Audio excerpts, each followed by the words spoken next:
ညနေတန်းခေါင်ရန်အချိန်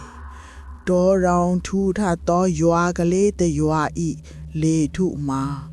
ထူဆန်းစွာလေးလံနေသည်လမင်းကြီးမှာတိမ်တိုက်မဲကြီးများနောက်သို့ပုန်းကွယ်နေပြီးပတ်ဝန်းကျင်တစ်ခုလုံးမှာမှောင်အတိကျနေ၏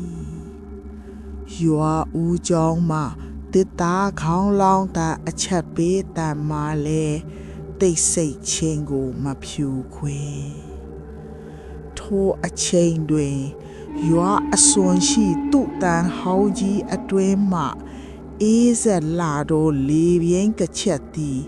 ရွာထဲသို့တိုးဝင်လာသည်ရွာသားများဤနားထွဲသို့ခွေးဥတန်းများမှာရခင်နှင့်မတူပဲ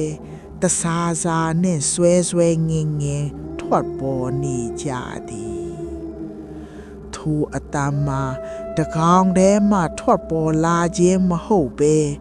ရွာရှိခွေးအားလုံးဝိုင်းအူနေကြခြင်းဖြစ်သည်လေထဲတွင်လေ